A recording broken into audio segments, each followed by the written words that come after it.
Good evening, everyone. Assalamu alaikum. Thank you so much for joining us this evening.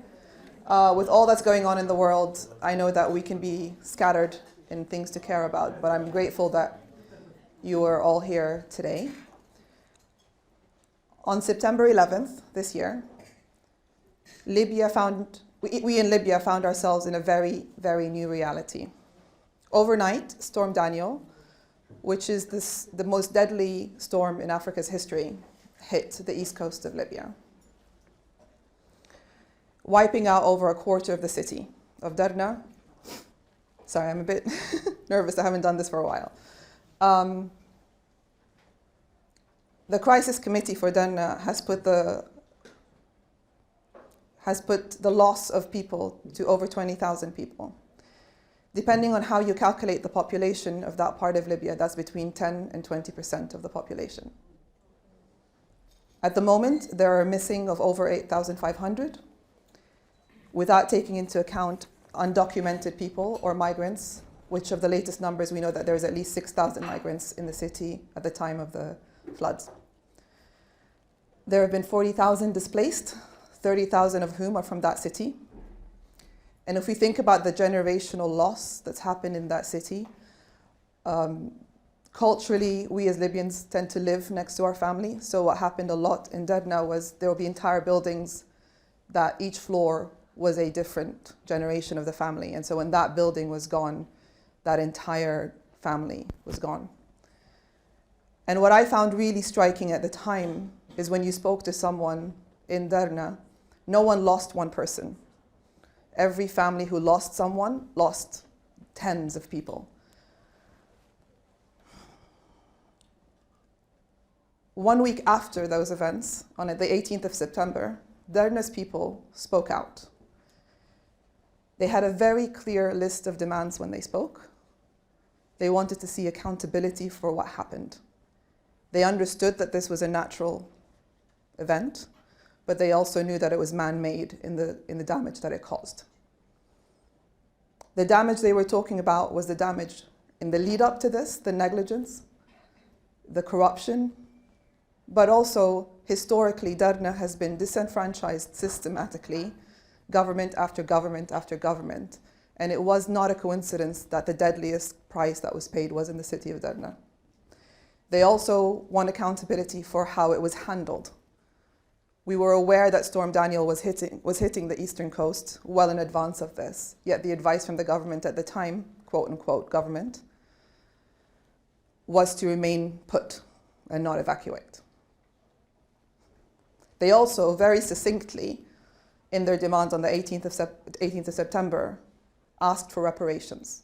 They might not have used that word specifically, but their demands were clear. They wanted restitution, they wanted compensation, they wanted memorialization, and they wanted a guarantee of non-recurrence. They wanted reform to occur so that this would never happen again.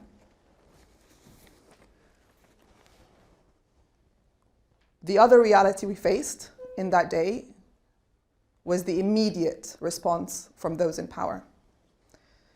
Their instinct when it came to accountability was to shut it down. And so what we saw was journalists thrown out of the city immediately. International media was thrown out. Local media was arrested. Those who spoke in the protests, none of them are in Derna today. They are either in the west of Libya, outside the country, or have been disappeared. To make demands in a country like ours is deadly, and it's serious. And immediately after that reaction, a further reaction was an internet blackout to ensure that no one could talk about what happened. If we want to look for a silver lining in this, there is one. Because up until that point, that leadership was comfortable in impunity. But their reaction to being held accountable was fear. And the way they reacted was aggressive. But it tells us a message that there is a real opportunity for accountability here because it's close. They don't normally do this because they feel that their impunity is unquestionable. But the fact that their own people were on the streets demanding that they resign, demanding that things change, is new.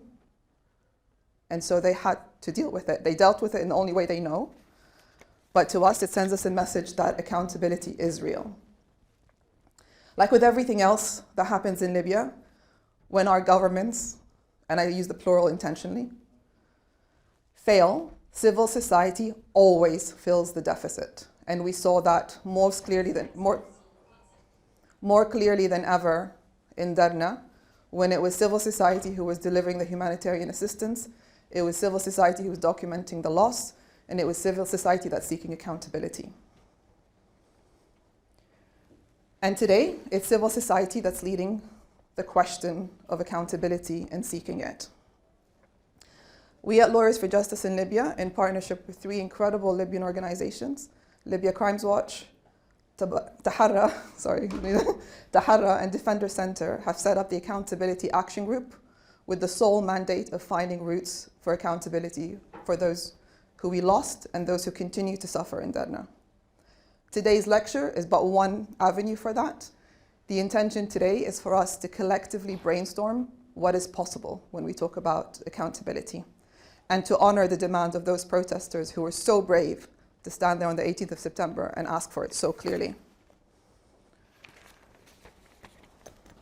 Before we start today's lecture, and in honor of the people we've spoken about, I'd like to take a 2-minute silence.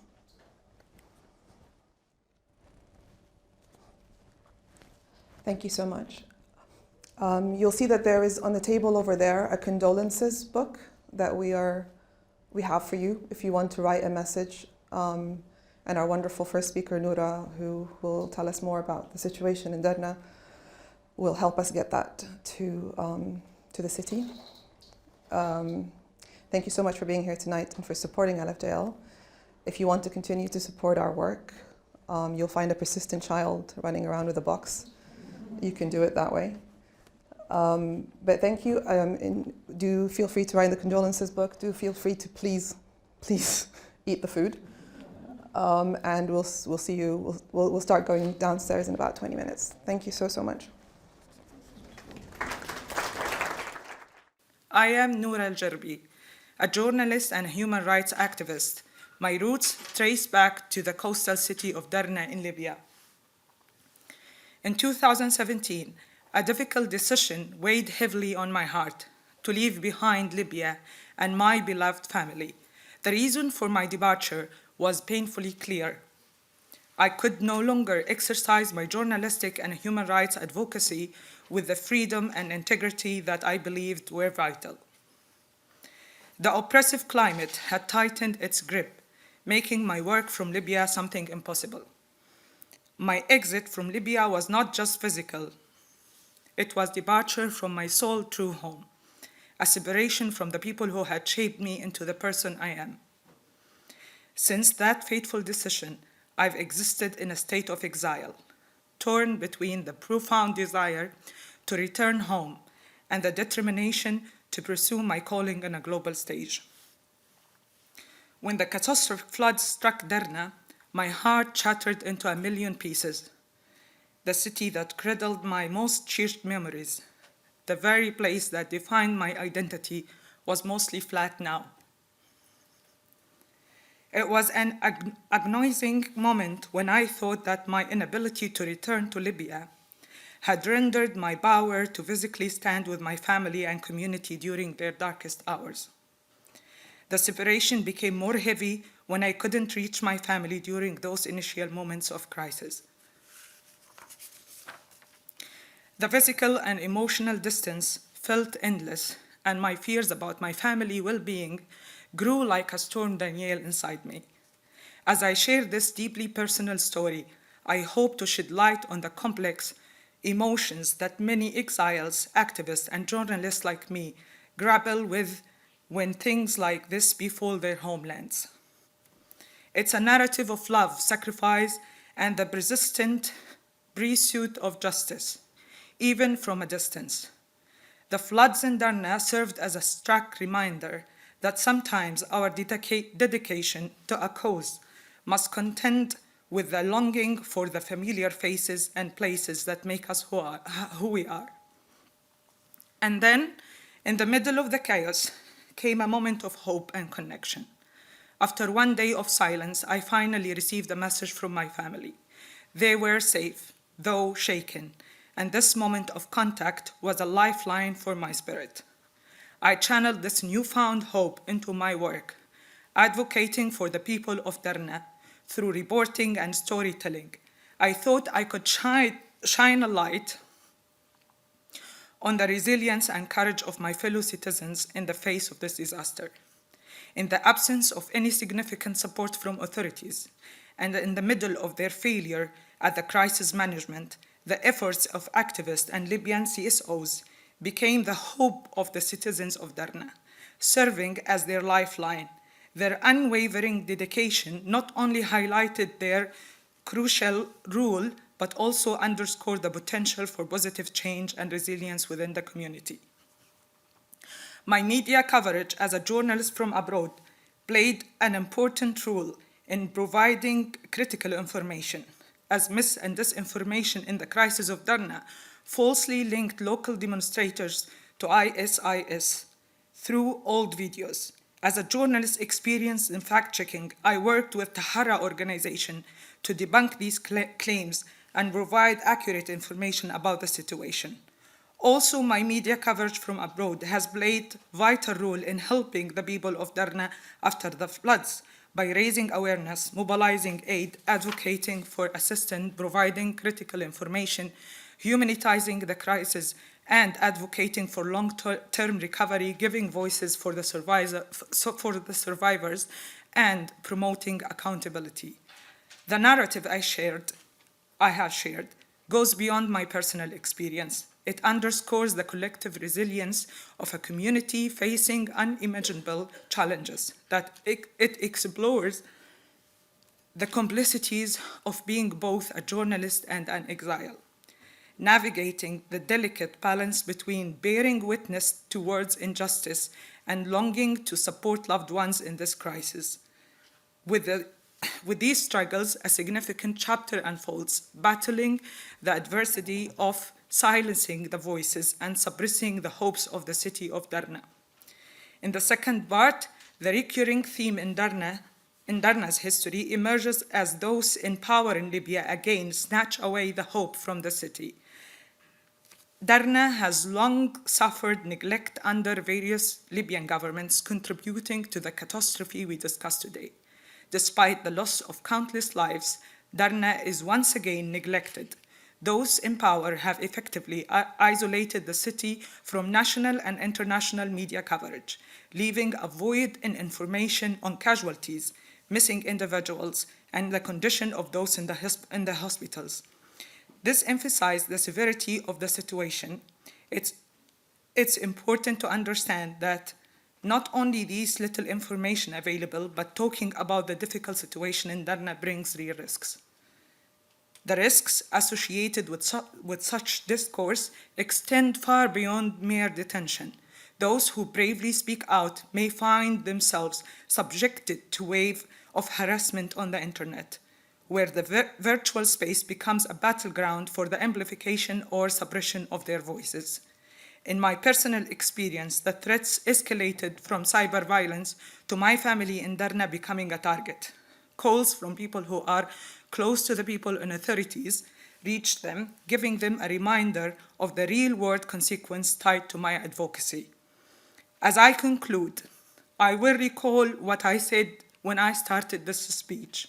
Sometimes it takes a catastrophe to reveal the strength of a human spirit.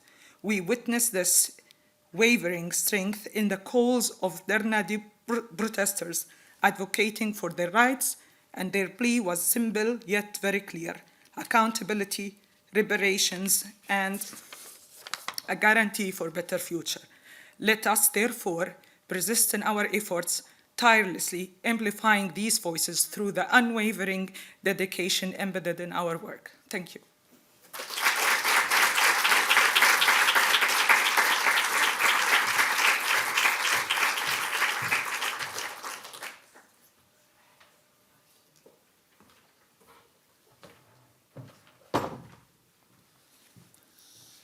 Thank you so much, Noura, for your powerful intervention. I think it really brought home to us the need to show utmost solidarity with the people of Derna in what surely will be a long fight and struggle for justice and accountability, but ultimately also better protection and a better environment in all senses of the word to live in. Right, so I will do a short formal introduction of the event. My name is Lutz Oette, and I'm the co-director of the Center for Human Rights Law.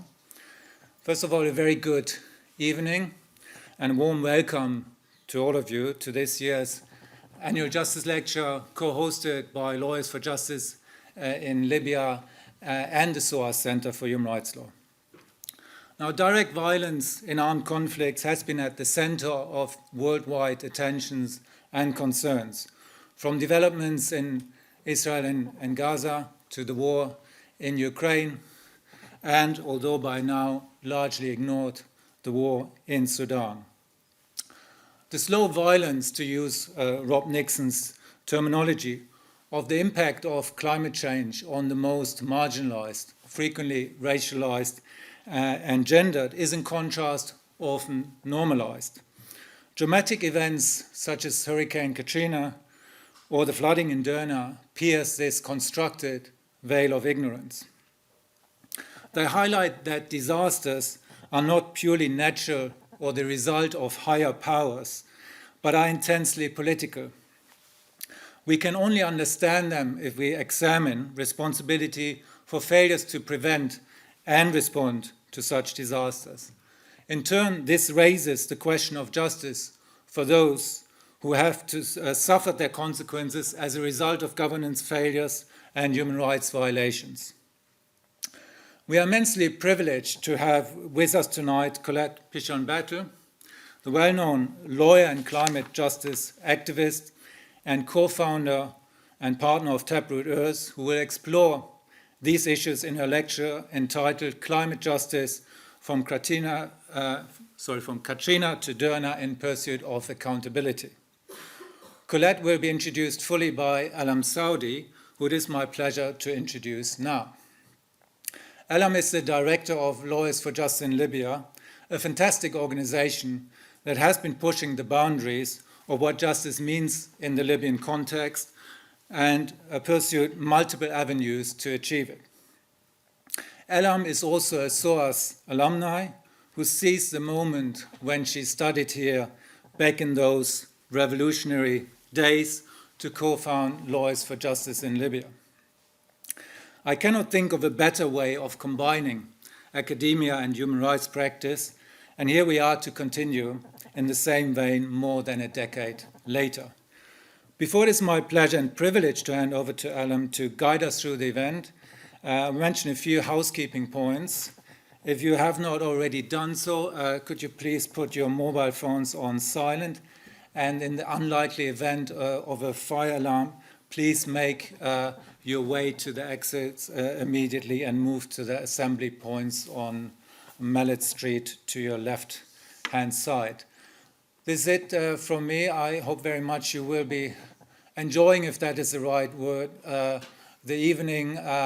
And surely I think there's a lot that we will have to take with us from what we heard upstairs from Noura now and will be hearing throughout the evening to what our part can be in the broader fight for climate justice and respect for human rights more broadly. With those words, may I invite Alam to take the stage, please. Alam.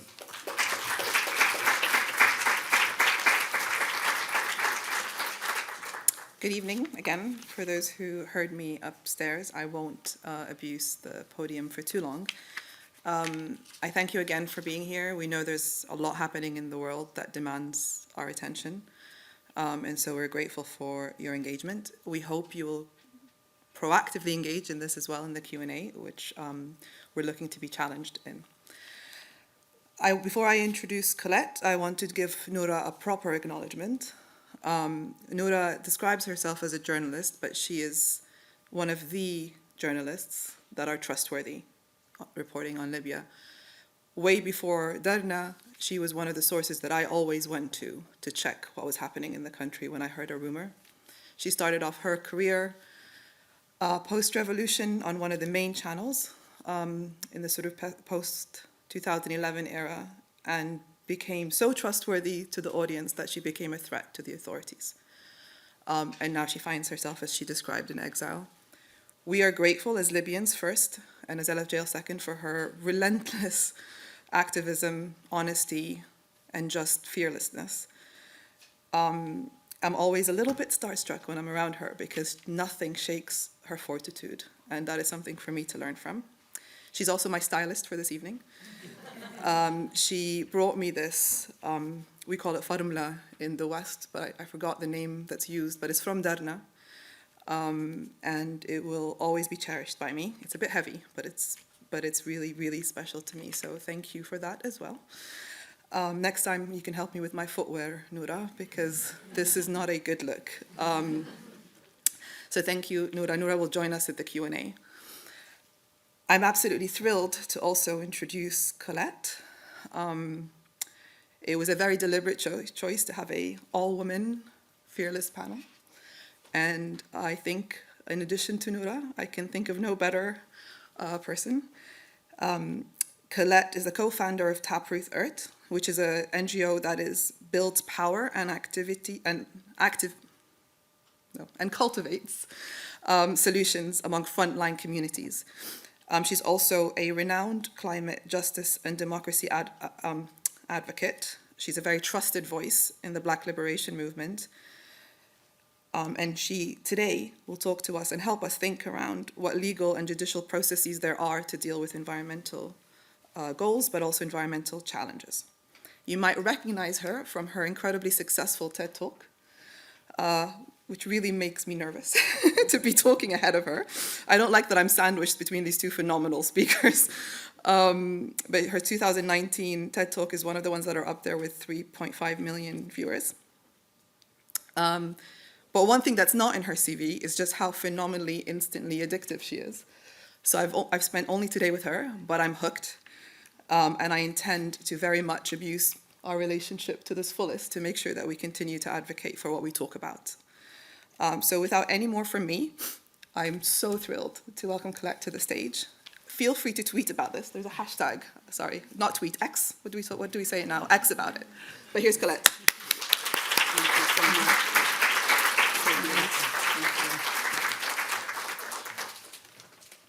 We don't tweet anymore? It's cool. I missed this. It's a whole changing world. It's a changing world. Peace, everyone. So good to be here. So good to see you all. And sincere thanks for what I have already experienced here. And deep gratitude for Noura. We were talking backstage, and I just said to her, the anger is warranted when you come from these spaces. And peace to Ilham for this generous invitation, and deep gratitude for being a part of this wonderful series. I have a lot to say, but before I do, I want to ask for permission from the indigenous people of this land to speak my truth, and to ask that all of you open your hearts to some difficult things that I say sometimes, and only consider that they might be true if they seem difficult for you. I want to offer my piece from the traditional lands of the Choctaw Territory in southeast Louisiana in the United States, which is where I come from, and the line that I come from. Peace to the Berber people of North Africa and the Maghreb, who are indigenous folks that I know and had the privilege to meet over 30 years ago. I offer peace to the indigenous folks of the African continent. I've met representatives and bloodline from the Ashanti Nation and the Wolof people today, so I know I stand with power and with good sisters. I'm honored to be with you tonight, and I'm excited to offer my thoughts on what is now a reality that many of us are going to have to face. And before I go any deeper, are there any professors in the room? Any professors and teachers? Y'all don't want to be seen? You want to acknowledge? Understood. It's a tough shot for y'all right now. And I do want to say, because my best friend is a professor at a university, I hear how hard it is right now. And I want to thank you for your love of the students and your love of learning and what it takes to manage these classrooms and these folks who want to learn right now. It's not easy. But you have a task, right? This is the task of institutions, to teach young minds and grow the next generation of leaders despite what the social context is. And boy, what a social context we are in. I offer peace to people who are fighting for their lives tonight, people who are facing genocide, people who are fighting for the right to live, to breathe clean air, to drink clean water, and to be in their own sovereign territory. I learned about the history of Libya only looking at the floods, to be honest. When I saw what happened in September, my heart broke. My heart broke because, well, it was terrible. My heart broke because I saw the news coverage in the United States, and it looked very similar to what we faced in 2005 during Hurricane Katrina. It was too familiar. But my heart also broke because we know what happens after these storms. And fortunately and unfortunately, I live in the United States, and in 2005, these kinds of storms still garnered a level of media attention. One, because people couldn't believe the United States could fall to its knees in such a way, at any level, in any city. But the other part of it is that you realize you become a story, right? The loss of your family, the loss of your property, the loss of your ability to live where you want to thrive and love, it's gone. And nobody can really get that from a news story. Nobody can really get that from the video. And the videos are the worst, right? Because what people want to see is just how much you're struggling. How bad is the trauma? You know, how many tears are falling? What was the damage? I was looking at the coverage, it goes straight to the billions of dollars, or the billions of pounds, or euros, or I'm sorry, I'm confused about the money, but the billions of currency, lost, because we live in a world right now that understands loss through money, that values people's lives by being able to aggregate what their lives could potentially be worth. And if that's the case, if we are valuing lives on what they could potentially be worth, then we have to ask some questions about the systems that are already in play that help us to value lives. And this gets us into places where people don't want to go. It gets us into history, gets us into a history of any kind of country or city or state that has a history of treating people a certain way, a history of divestment, a history of authoritarian rule, a history of oppression. And that is the history of the U.S. South. That is where I come from. For those of you who don't know the history of the U.S. South, the 2-second version is that for hundreds of years, hundreds of thousands, millions of Black people from the continent of Africa were kidnapped and brought over to the United States to offer, to give, to engage in an enslavement system that built the wealth of that country and the wealth of this one. And in 2005, when we struggled to survive, we were blamed for our poverty. We were blamed for the lack of infrastructure. We were blamed for the political unrest that existed on the ground, with no acknowledgement of the history that got us there, with no acknowledgement of the systems that had been set up to hold it there. We were just blamed. We were just called victims. We were just extracted for our trauma. And this is what I understood would happen to Libya, but I wondered, how bad would this be in an area of the world that so many of us, especially in the United States, have been told not to care about or to fear? What's going to happen to the people who generationally have been told to the world don't have value? 10,000 people? 10,000 people? I wondered why the world didn't stop. 10,000 people? When there are 10 people shot in a particular school, the world stops. When there are 100 people who die in a boat, the world stops. Who's the world stopping for? Who are the communities that we're paying attention to? And how are we valuing the lives. This is what I understood was going to happen to Libya. And I said, well, let's hear more. We'll at least see this play out. And then the news was gone. There is nothing about Libya happening on our television sets in the United States. In fact, when I got an email from Ilham, I said, I don't need to hear anything else. There's a Libyan human rights lawyer who's made the connection between Hurricane Daniel and Hurricane Katrina. And that is all I need to move. It is what we need in this moment of the climate crisis to move. If you are not awake, if you are not paying attention, if you have not heard, the climate crisis is real. The climate crisis is here. And we can have a conversation about why climate does not engage or intersect with economy or jobs or education or health, but I'm telling you it engages with all of those.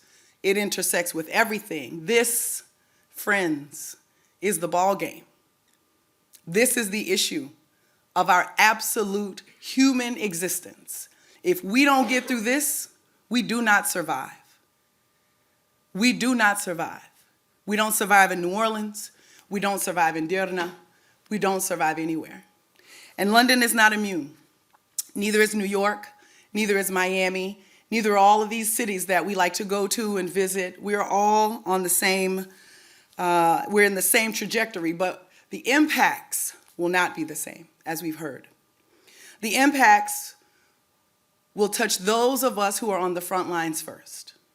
It will touch those of us who have been in societies and we have been neglected, divested from, and extracted from. We are the ones who are going to be sacrificed, while others who have access to resources or power will get to choose to leave.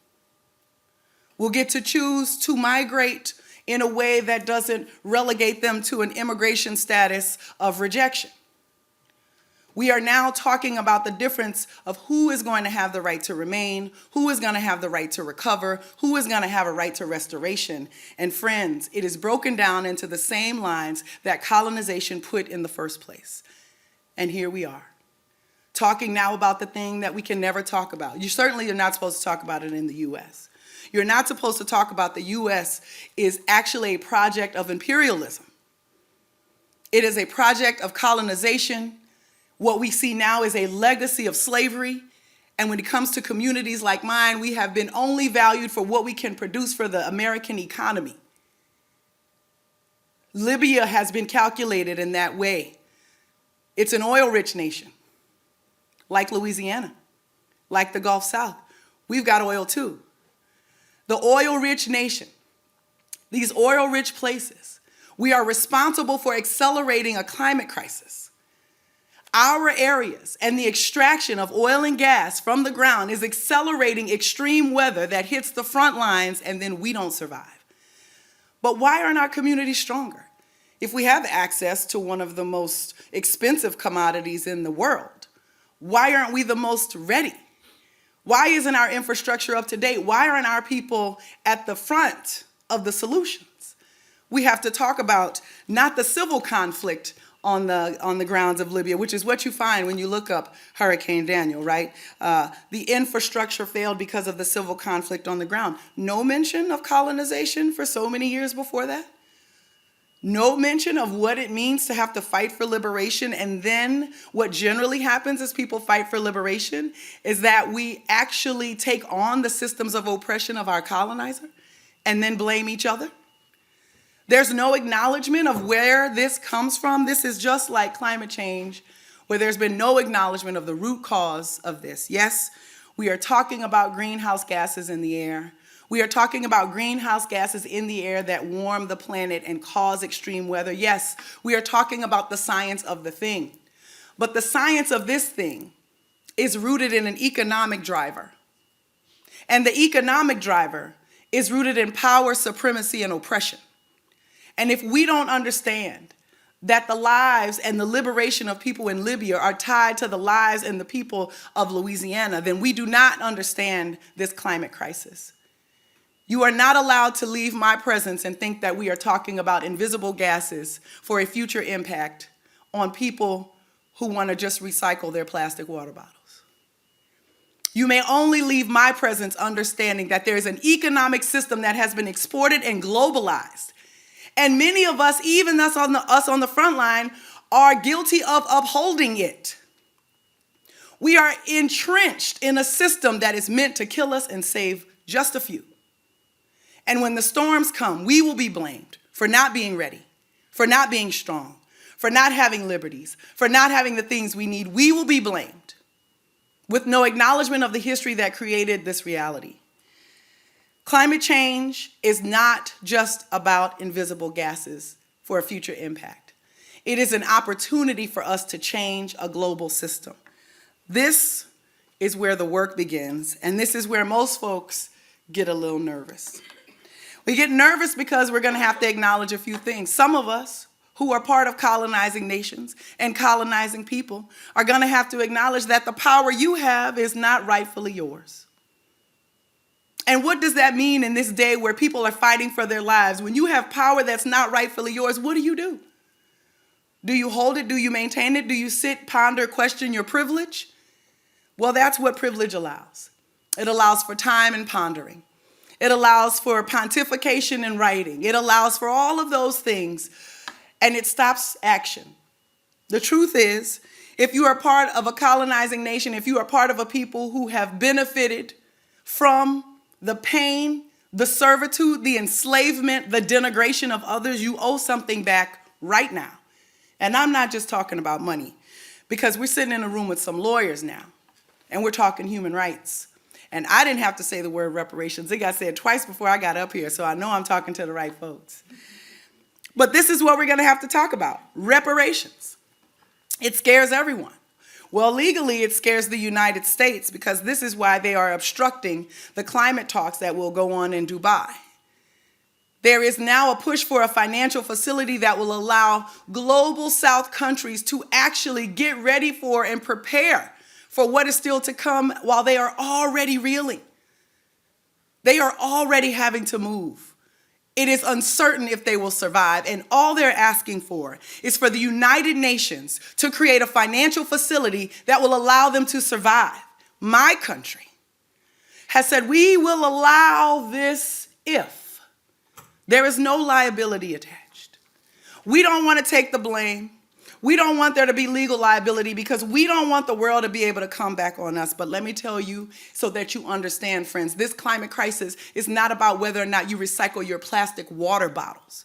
This climate crisis is rooted in 1 or 2 industries, 7 or 8 companies, 2 or 3 countries that have extracted from the world and caused an imbalance that everybody is having to deal with right now. You don't want liability.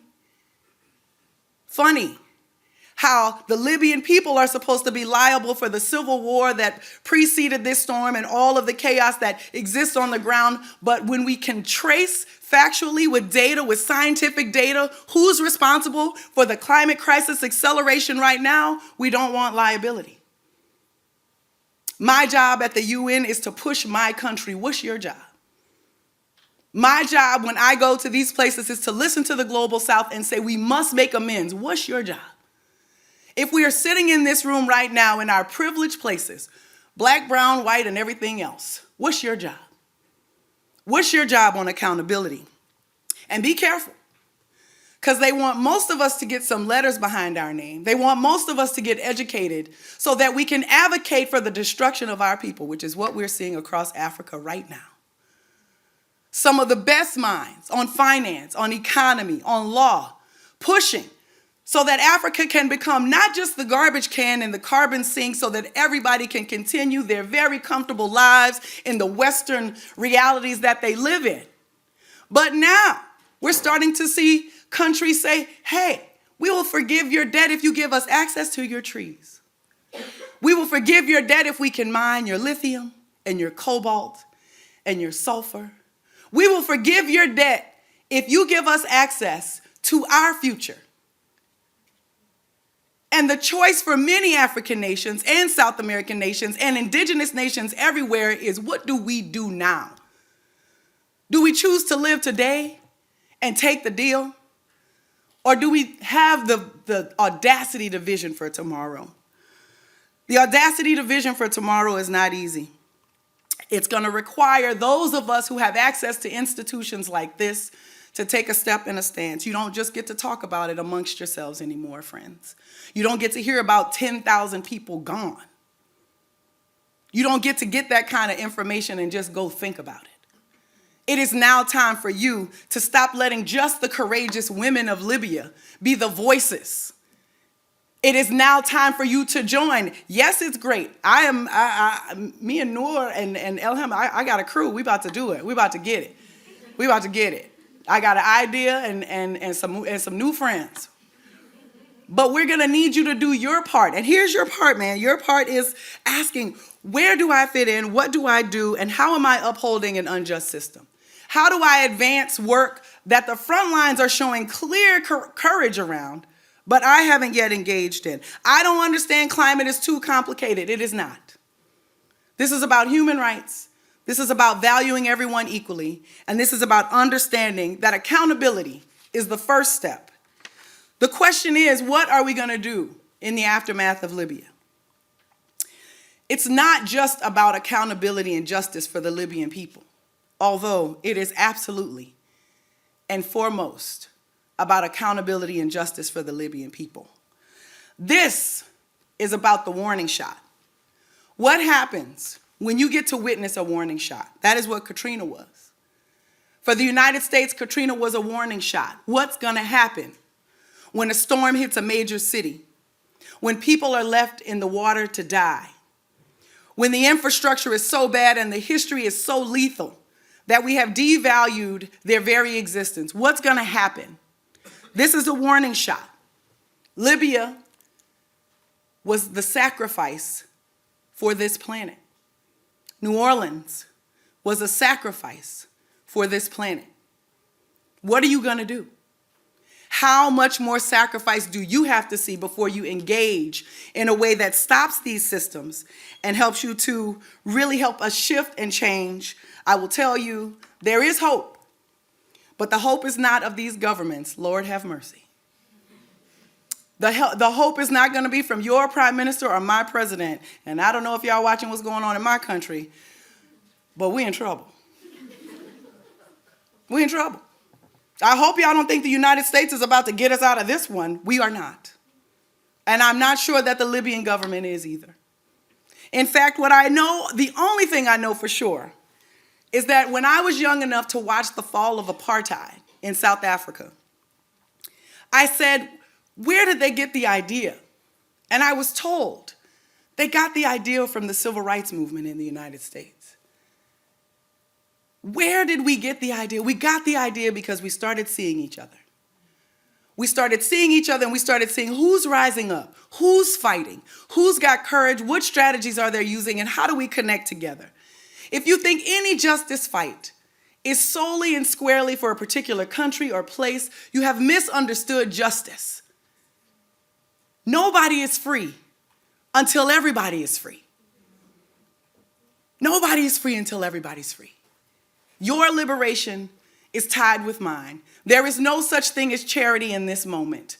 If you are fighting for the people of Libya, for accountability, for a human rights system that allows human rights to actually be the center of the laws of all of our countries and not economic gain, which is currently the center of all of the laws of all of our countries, when you actually help us shift our society to put people's humanity in the middle, then we make change, then we make movement.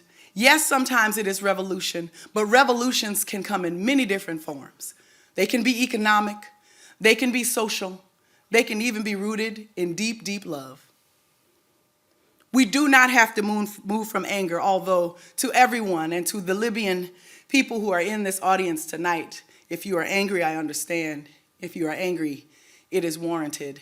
And if you are angry, stay there as long as you need to. And then come out of that, because we have work to do. If you are angry about what's happening in this world, in your country, in my country, you can stay there for just a moment and come out of that, because we have work to do. Anger is a good and renewable energy source. Good and renewable energy source, but it is not sustainable. So you can use it and then you got to put it down for a second and you come in. And when you come in, It's important for us to really think about who is this new reality going to impact. It will impact all of us, but it will impact some people differently. What are we ready for? When you come in, we're going to have to think about who do we value and why. And what is the history that allows us to value certain people? And yes, I mean people, capital P with an S, peoples. But I also mean our women, our children. We are literally right now watching and being silent as children die. Children. I mean, even the laws of war don't let you mess with the children. We are at a new level of war. We are in a new time. We are in a new moment. We have to have one clear line. If the children are being harmed, we must stop it. And this climate crisis is about to threaten the children of the future. I feel sorry for all of the beautiful lives that are so young right now, because they will see the Cyclone Daniels, the Hurricane Katrinas, they will see them regularly. These storms are not anomalies. They are a new world order. They are a new reality in a climate reality that nobody is really talking about because we have too many other things to do. But the military machines that we are talking about require those fossil fuels. They are the largest users of that extractive oil. If we stop war, we save the planet. That's what I'm talking about. We can act like this is about water bottles. We can act like this is about polar bears. This is about war. This is about water. This is about human value. And this is about our potential. 2030 is the point of no return. 2030 is the point of no return. Scientists around the planet have agreed. And you know the scientists never agree. Scientists around the planet have agreed. This is the line. This is when human activity, human reality, and the way humans exist on the planet right now will have to shift. You will not be able to live like you are living, friends. Anybody know when 2030 is? Well, how many years is that? That's right. That's right. I didn't say 30. I didn't say 40.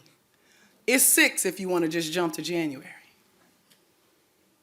That's how long we have to figure this out. You know what you got to do when you got 6 years to figure out how to save the planet and the whole planet is at war and all of us have been told to hate each other and none of us trust each other and half of us don't have any resources? You want to know what we got to do if we're going to make it in 6 years? We're going to have to do some bold, beautiful, innovative things. We're going to have to trust people we never trusted. We're going to have to value people we've been told never to value. We're going to have to see things that we've just been ignoring because privilege has allowed us to ignore it. We got 6 years to pull up the best of humanity. We've got 6 years to make this not a moment of human shift, change, and annihilation, but to turn it into a moment of abundance and love and innovation and joy and thriving and sustainability. We have what it takes right now to stop this climate crisis. But it requires us to stop war. It requires us to care about everybody's children. It requires us to, yes, Western Europe and the United States, black, brown, yellow, and everything else. It requires us to understand that our consumption and our comfort is what is driving this thing. We have to understand where we fit into the system that we need to dismantle and we need to recreate. I believe this is possible. I believe that somebody from Libya can send me an email and say, hey, sister, this reminds me of Hurricane Katrina. Can you come talk? Can we share? And I will say, yes, sister. This is just like Hurricane Katrina. I need to know about Libya. Can we share? We're going to have to cross lines that we've never crossed before. We're going to have to be bold, courageous, move egos out of the way. We're going to have to understand that the individualism that you have been socialized into, yep, black, brown, all of y'all, all of us colonized people, you are not immune. You are not immune from this. Your minds have been colonized to believe that you alone equals success. Success equals some sort of level of dollars in the bank. And that if you can reach that, you will be all right. It is a lie. If we do not survive together, we do not survive. There is enough here for everybody, not just a few. Our job is to ensure that reparations is a real and sustainable redistribution of wealth that was not just stolen, but extracted and was never, ever belonging to the people who possess it in the first place. This is where nobody wants to go. It's just too tough. We're talking about an economic system. We're talking about a military system. We are. That's the news.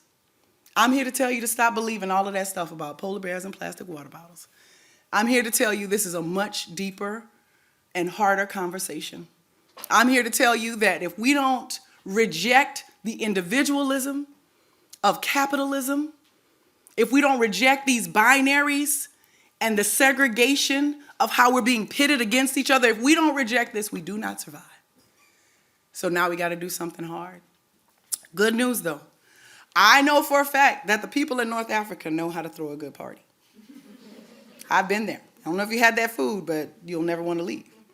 And I know that the people of South Louisiana know how to throw a good party. Now, I don't know if you've had our food, but you're going to love it.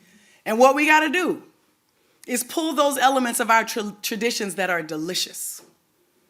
To pull the elements of our tradition that make you move even when you don't want to move because the rhythm and the beat is so good. We've got to remember what it is to share and move together and go into this space where our existence is not individual but part of a collective. This is what we do through culture.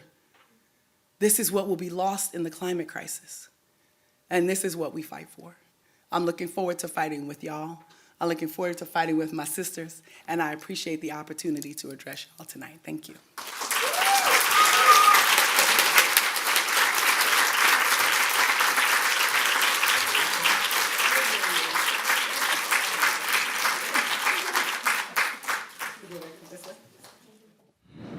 I didn't lie. Right?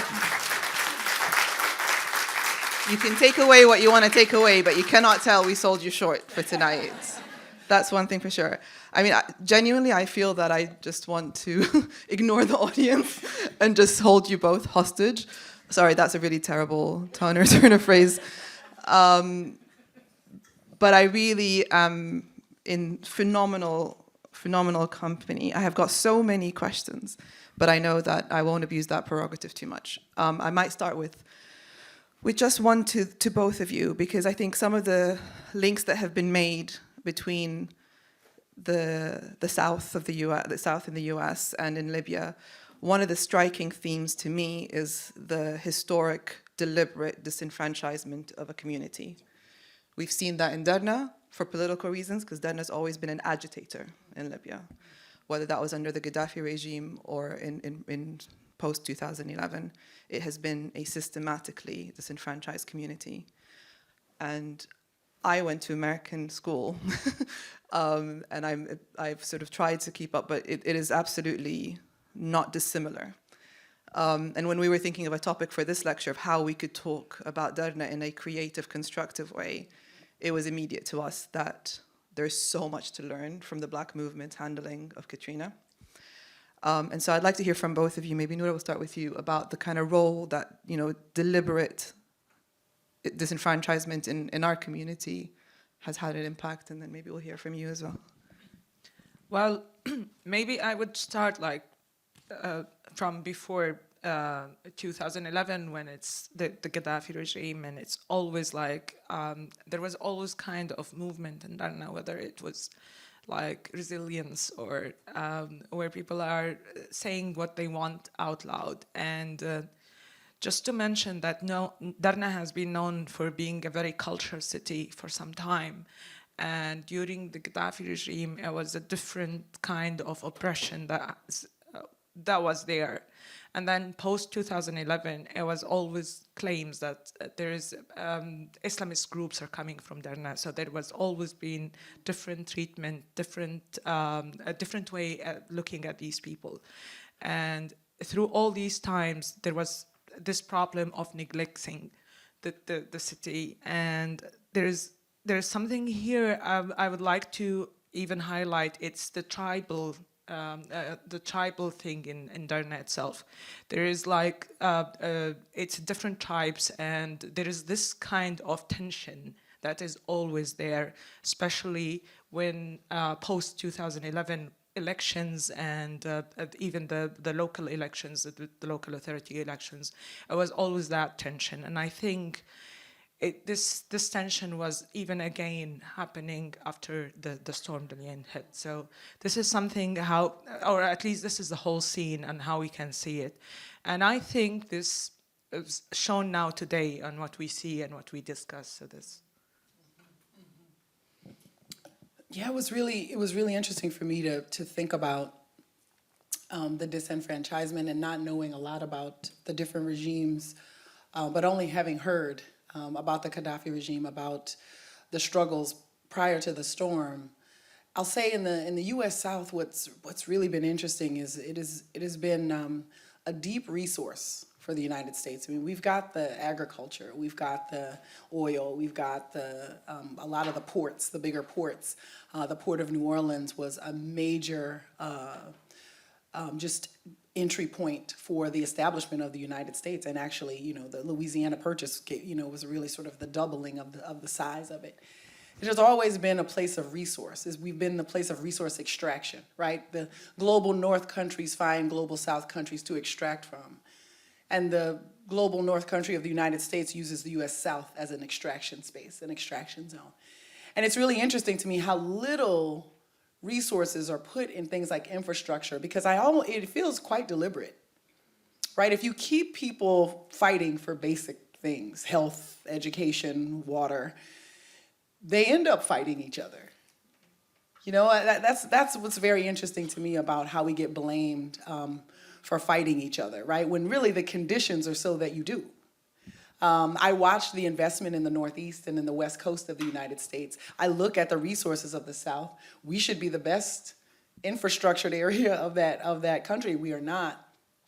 And I think the disenfranchisement that has come since the beginning of that nation state is one that it first started with us, Black people, not even being human. We were lawfully, legally dehumanized. And I'm saying that because I know there are lawyers in the room, and some people just think it was just a bad system where we were in servitude. No.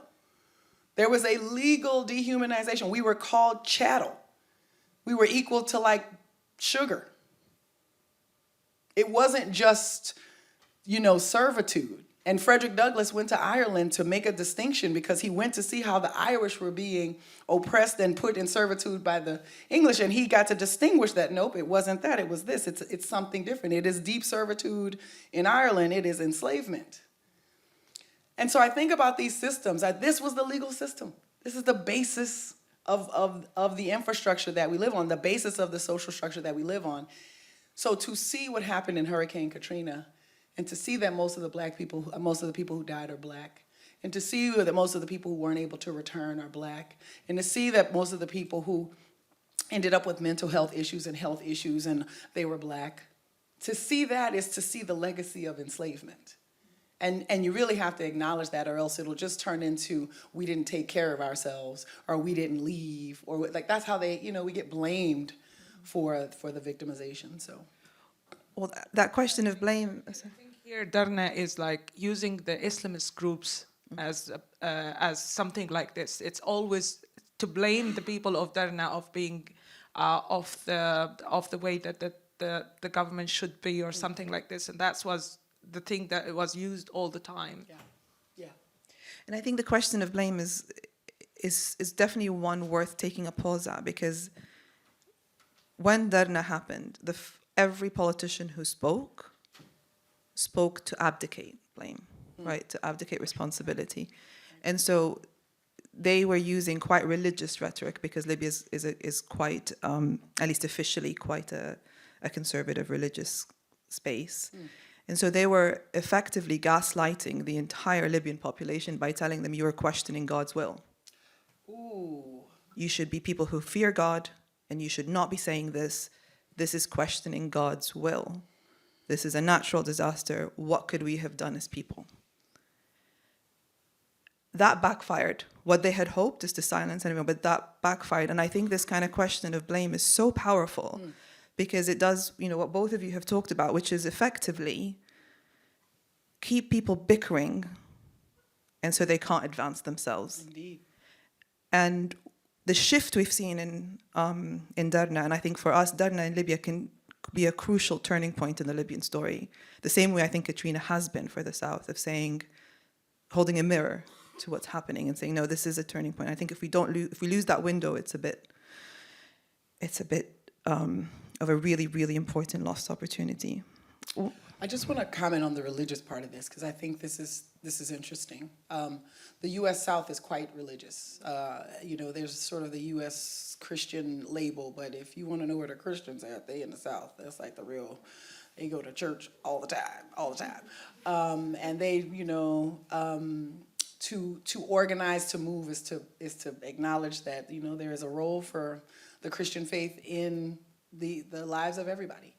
But what got said to us, what got said after Katrina, and I just want to make a parallel here, was a white Republican, I believe he was a senator, leader, and he said it was God's will that New Orleans was a scorn and that God cleared it. And that storm, so, just hearing that was even said, like these religions are playing a role in these moments.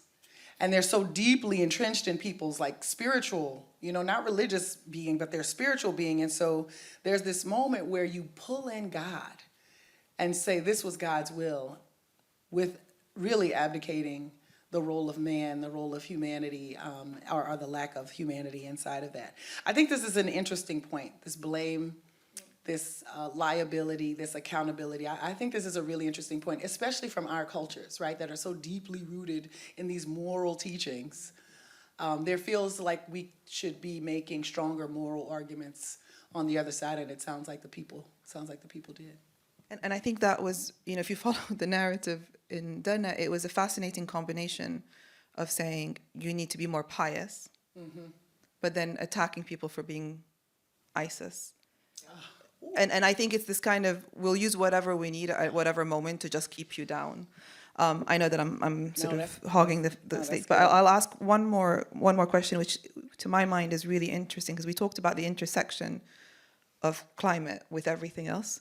And I wonder whether we might take a moment to talk about the intersection of climate with human rights, given that that's where we sit today, and the link between sort of basic fundamental human rights and what the climate crisis does, bearing in mind that the human rights framework looks at the responsibility of the state, right? So to kind of keep that in mind. Noura, I don't know if you want, I know that... I don't want to get too lawyerly about this, so... Come on, we could get a little lawyerly. They like us like half the time. I studied human rights law, and I thought, like every good American person who makes good grades, let me go work on human rights over there where human rights abuses are happening, in Africa. That's what I thought, not gonna lie about it. And I was like, yeah, let me go learn a language and go work on human rights. It was the things we learned. It was my training that helped me to see Katrina in a way that nobody else was talking about it. First of all, human rights law in the United States, nobody ever, that's not even a thing. We might get civil rights, people might know what we're saying when we say civil rights, but the human rights standards, the international human rights standards, nobody even knows about that. I was working in immigration law and noticing, so here's me with my studies, I say, we're internally displaced. They're like, you're what? And I'm like, we're IDPs. They got like whole laws around IDP. And people, you know, like the United States has no acknowledgement of internally displaced people. There was no knowledge of this. Here I am spouting this stuff in South Louisiana on the Gulf Coast, but the only time they've ever used these words has been like, you know, where the human rights abuses happen in Africa. And so here I was understanding like, oh, I have a framework that works, but nobody knows about it. It works globally and we use it. The United States uses it in other countries, but not in our own countries. There are rights that people have in other countries because we helped to sign a thing, but we don't have them. So I started to understand the sort of the broader framework of human rights law, watching it happen, watching it unfold in Hurricane Katrina. But I also began to ask a lot of questions. Why haven't we signed on to particular treaties? Why haven't we signed on to these things that would have made the rights of my family in South Louisiana clear and actionable? But because we haven't signed on the treaty ourselves as the United States, we don't have rights. People in the United States didn't have rights because we didn't sign on to an international treaty about X, Y, or Z. So then I began to understand some different aspects of human rights law, because the human rights practitioners in the United States, most of them are academic, right? And believe in a system that many of us, especially those of us on the ground, say, you know, at the end of the day, it has no real teeth or enforcement.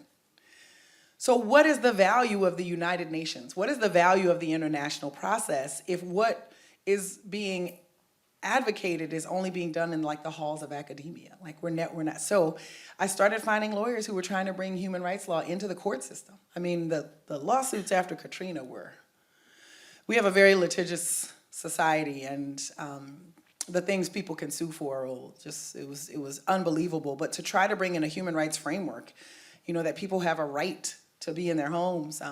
In New Orleans, folks were forced out of their homes by gunpoint.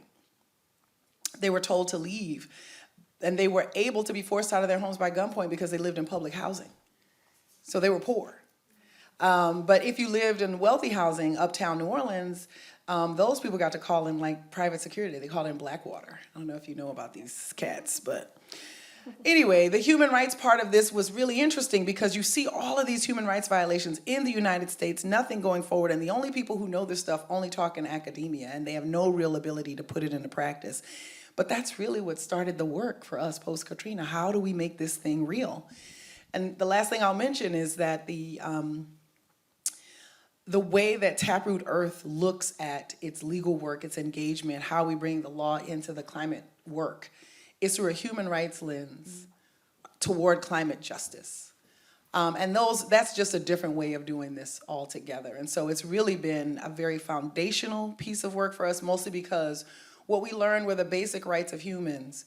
We saw the violation of that in Hurricane Katrina and since then.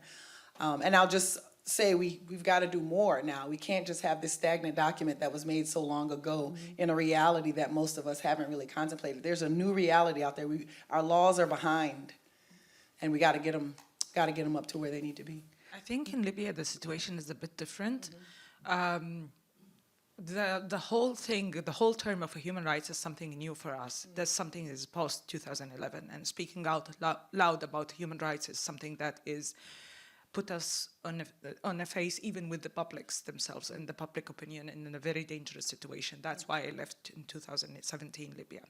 But what happened in Derna, it makes it different in the people's minds, where they believe that now it's the right to speak about what they want and the accountability they need, and they want their rights, and they are speaking out about their rights. Yes, it's faced with oppression, but I think it's raising another awareness in the people's mind. And I believe if we are not going to use this, we're not gonna make it in the long term. Yeah. I think one of the things as well that Colette, you mentioned that I want you to come in on, Noura, is this forced displacement. You mentioned people being held at gunpoint. One of the things that the authorities in the East have seen in Derna is an opportunity. Just in their mind, this is a very sort of almost efficient wiping out of a city for them to reconstruct and look at avenues for more corruption, right? Because when we saw what happened in the aftermath, one of the first things they announced as a government, as an authorities, we're going to have a conference for the reconstruction of Derna. I mean, we could go through the guest list that was invited to that conference, but suffice to say that one of the key states that were involved in it were Egypt and Turkey. And a lot of what was being talked about was the contract. Who's going to get the contracts? And in Libya, that is the primary source for corruption, because you get the contract, you put your facilitation fee, and you walk away, and the actual project never happens. And so even in Libya's darkest moment, this is the worst, most deadly natural disaster in Africa's history. Within weeks, they were trying to monetize it. And I think for me, I mean, you've been documenting some of the people who've been displaced, not because of the direct impact of the floods, but more because they're like, well, now we have to empty the whole city. And actually, this is brilliant, because once you leave a place in Libya, you do not return. You'll not come back. No way. Yeah. And this is one of the things that my own family were like having a big issue with it when they had to leave because the house was partially damaged. And then they went to Benghazi. They stayed for 1 week, and then they ran back. And they stayed in the partially damaged house because they felt like if they leave that house, they will never be back. I mean, my mother has just now, after 18 years, told me she's ready to try to move back to Louisiana. The saddest part is that she will move back, inshallah, she will move back. But the land that she will move back to will be taken by sea level rise before her granddaughter has her children. And so, in a different way, we won't be able to go back either. I think you guys have been patient enough, and I feel that there might be some very good questions. And so we should have some mics roaming. We have a very, very eager mic roamer volunteering. So please be patient of the next generation of activists. If I ask, just to be clear, we are happy to edit out anyone who doesn't want to be featured. We're conscious that Libya is a very live situation, but we want this conversation to be as open and transparent and candid as possible. And so we will, if you want to ask a question, please do, and then let us know if you don't want it to be made into the final kind of online version. That was the promise we made Noura as well about her own intervention. As she mentioned, the threat to her life and her family is real. So if you have a question, put your hand up, let us know your name, anything you want to tell us about yourselves, and direct the question ideally to one of the speakers, or both if you really need them. I've got one lady here with her hand up with the blonde hair. You're going to have to be quicker than that, Jude. There you go. Hiya, thank you so much for this evening. It's been brilliant, really, really interesting. My name's Josie. I'm from TEDx London, and we do a lot of kind of communicating around these sorts of issues, particularly on climate and human rights. And I was really interested to know from all of you, what do you think are the key ways that we could like shift the narrative around climate migrants and extreme weather survivors? What like key messages do you believe might be crucial for the public to understand so that we can start shifting perceptions? Okay, we'll take 2 more questions in this round. We've got one here, May at the front. If you're at the top, you might need to wave a bit more, but here we've got May here.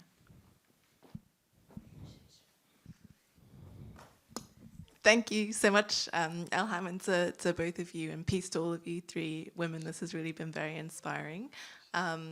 So my question, I'm going to be greedy and ask it to both Noura and Colette, but it's around, this legal element and about accountability.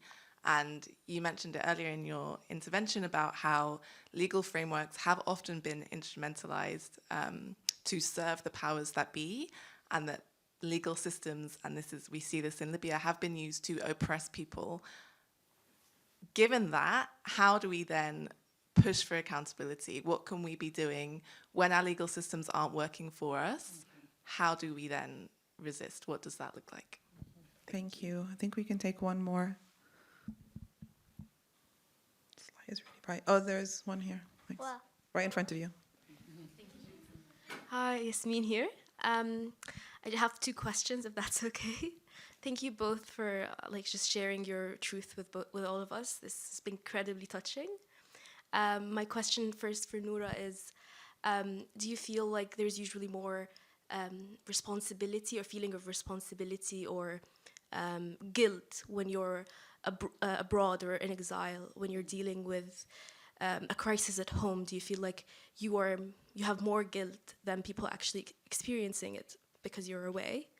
And my question for you, Colette, you mentioned that we need to restore our sense of humanity in the next 6 years, but seeing what you've mentioned, where we all stand now with the genocides we're watching and the deafening silence that we're witnessing, how do we hold on to that sense of humanity or trust that humanity can, not fail us again? That's all. Thank you. Thank you. Do you want to talk about narratives first? So about climate survivors and how we can change the narrative about people who effectively are moving or are caused to move due to the climate crisis. I think, I believe sharing stories is a good way to start.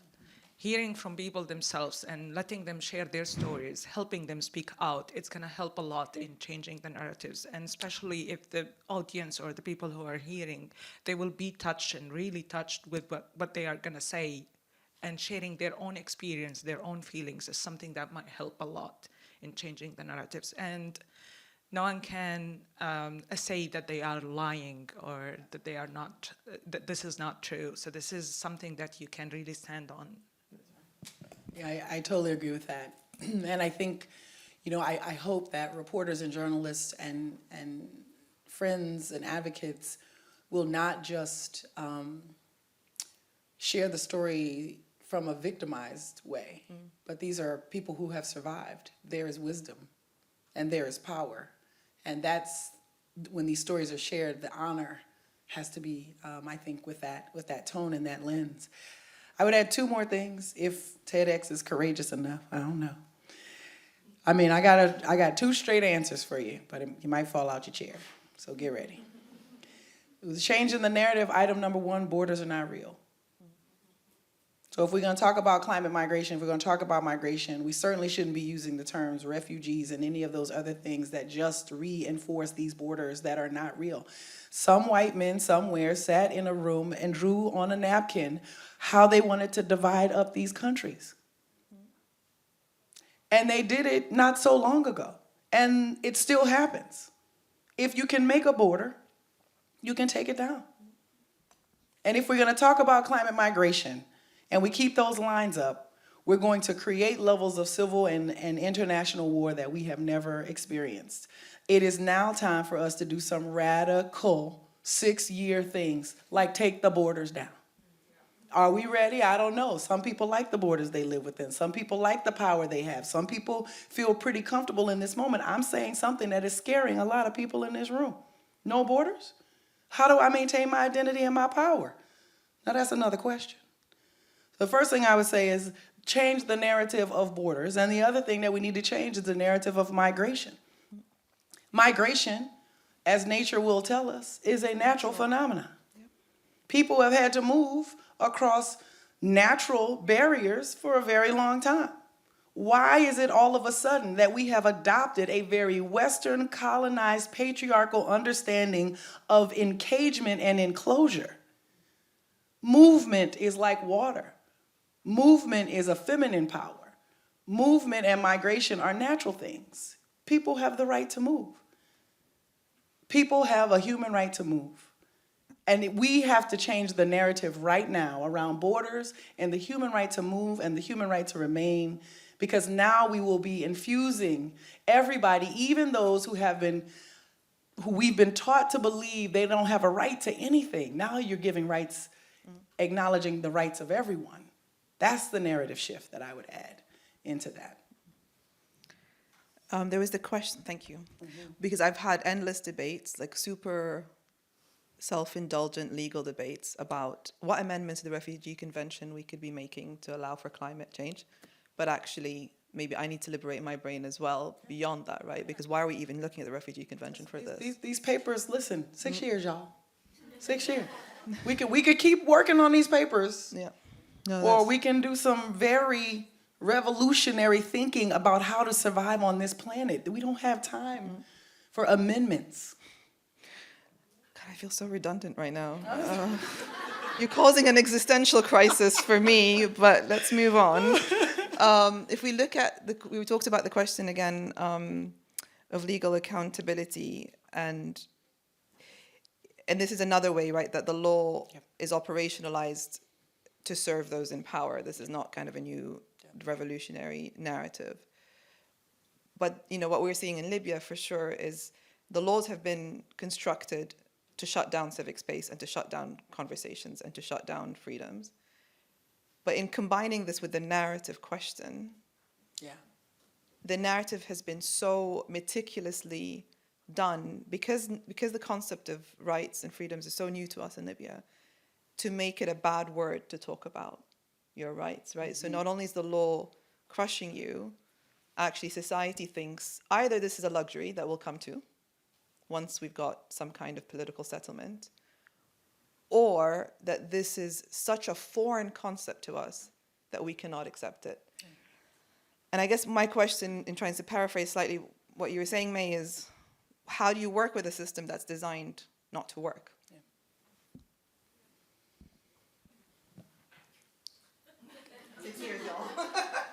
You take it down? I mean, I'm watching brothers and sisters around the world right now challenge unjust systems, and you do that when you have no other choice. The fact that we are so silent and so quiet is because we are comfortable and privileged, and we don't have to. We can think about it a little while longer. But there will be a time where a system will be too oppressive to stand, and you're gonna have to fight it.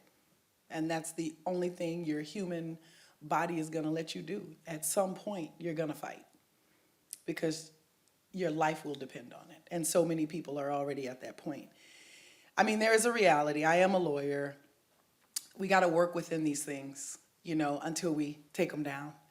And I learned a lot from, the uprisings that I've seen. We've gotta have something ready in place. Can't just be taking stuff down and think that chaos is gonna benefit those of us on the front lines. It will not. But I do think we need to see laws written in the positive, right? Affirmative laws. Because right now what laws do is they basically keep you out of things and keep you away from things so that they can maintain a system that is already in play. But what if laws started being written as everybody has a right to migrate? Everybody has a right to clean water. Everybody has a right to food, healthy food. Everybody has a right to health. What if we start writing laws in the affirmative, not about what we cannot do and what we must not do and what the loophole is to get this benefit, but start with the benefits, start with the humanity. We should be rethinking. I mean, I think we're gonna always need, and I am a lawyer and I'm sorry about that, not really, but we're gonna need a system of laws to govern. But the current laws that many of us have, religious, colonized, imperial, whatever, they are maintaining a system that if you are a female-bodied person, a black person, a poor person, a person who does not have access to political power, they're not for us. That's what they told us in the United States. I said, listen, the way these disaster laws are playing out, they really don't help poor and black people. And the head of FEMA, which is our disaster management system, said they were not built for you. They were built for the middle class to protect middle class property, period. That's what disaster laws are built for right now, to protect the power class and their property. What if we had laws that were to protect the people? I mean, that's the shift. If we're gonna have legal frameworks and structures and systems, and I believe we need that, we need to rethink how they're written. Right now, we're amending oppressive templates, and we should revolutionize our approach to societal, I don't want to say agreements, to societal agreements. Actually, I've been thinking about your question since you asked, and I have no answers. I'm really sorry, but I've been doing human rights defending since 2014. And I always had this faith in me that I will be changing the future of Libya, especially for the children. And now I can't see this anymore. I only see children that they are dead. And I see another disaster coming, and the victims will be children. So why I'm doing all this for? And maybe now I can combine the question of yours.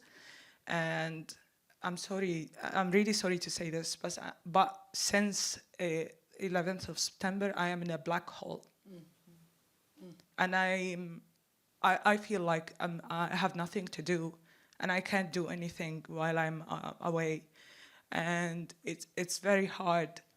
It's very hard. I'm really sorry, but it's very hard to be abroad and not able to work on the ground. And it's not that, it's like they will even deprive you from saying that out loud, that you can't be there and you need to help from outside. And that's why it's very hard for me to answer your question. No, I think it's, if I may take a moment to reflect on that as well, because, you know, the Libyans within, well, the majority of the Libyans within LFJL are in a similar position. We have to work from the diaspora because there is no space to do that internally, and we see what happens to our colleagues who do try to do that in the country. They've either had to leave, have been disappeared, or are in their graves. And that's a really, it's a reality. It's not sort of hyperbole or kind of I'm doing this to change a narrative. And, you know, I think, if I may indulge in one moment, but I think, you know, that reality of what does it feel to do this work from abroad, you know, at some level, I felt pride that I could be the loud one, right? Because I'm outside and I'm relatively safe in that way.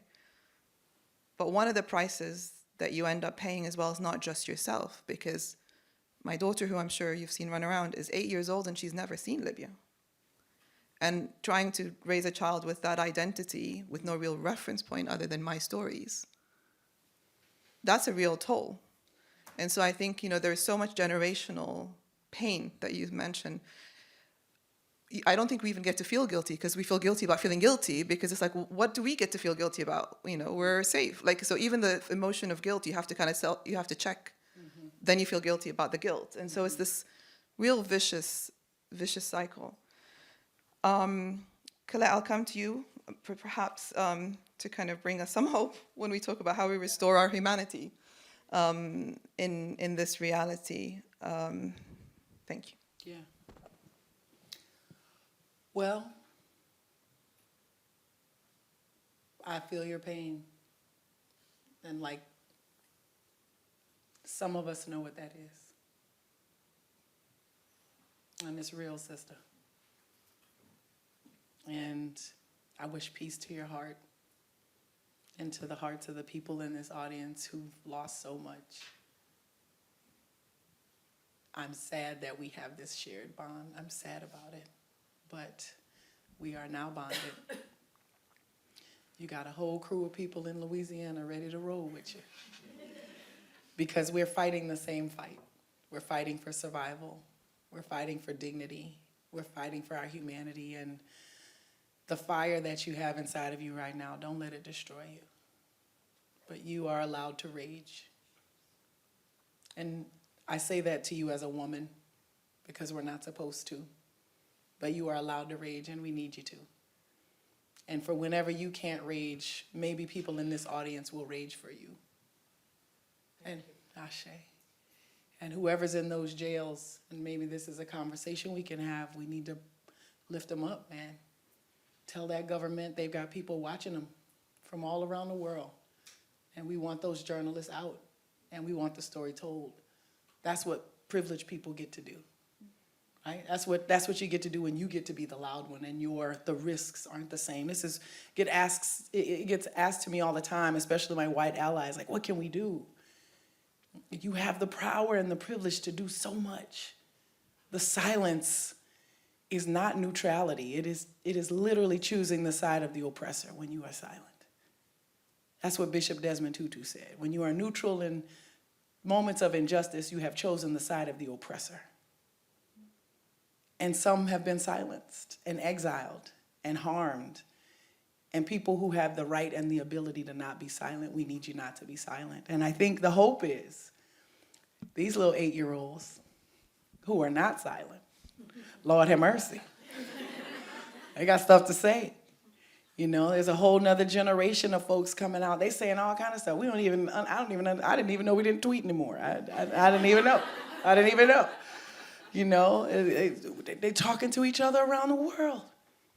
We have systems where you're talking to each other around the world and the best you got is a picture of your food.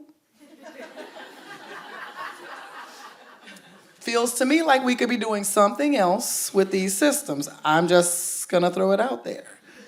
I mean, what happens when we hashtag the hashtag and we put it out there and we ask a question and we say something bold and we get our friends to do it? Not just those new pair of shoes, but like freedom and dignity. What happens when we get together and do the little things for the big things that matter? It's happening. We have never seen in the United States such large anti-war protests ever. A few years ago, the Black Lives Matter movement, the largest protest for civil rights, human rights ever. There is something happening. And believe you me, when we push, there are consequences. We have to get ready for those consequences. The consequences make me think about the Underground Railroad during enslavement in the US, where the most unlikely people would help folks get to freedom. I mean, that was back then, helping people get to freedom. We could build that kind of network. We should, we are building that kind of network. We're gonna help each other get to freedom. That's what we build now. In the face of all of this fear that is generating and maintaining all of this hate, we move with love and connection when they keep trying to divide us. The hope is that you do what you are humanly driven to do, connect. Connect. But don't connect for your own personal individual achievement. Connect now for our collective human dignity and our collective liberation. We can do it. It takes courage, it's true. It will be hard, it is true. It will be scary. I'm not the one to tell you it won't be. But what else do we fight for? What else do we fight for if not this? This is life. This is life. This is when we fight. Right now. And I think we can win. Amen. Amen. This is not the moment to be silent, because can you please give our wonderful, wonderful, wonderful panel a round of applause?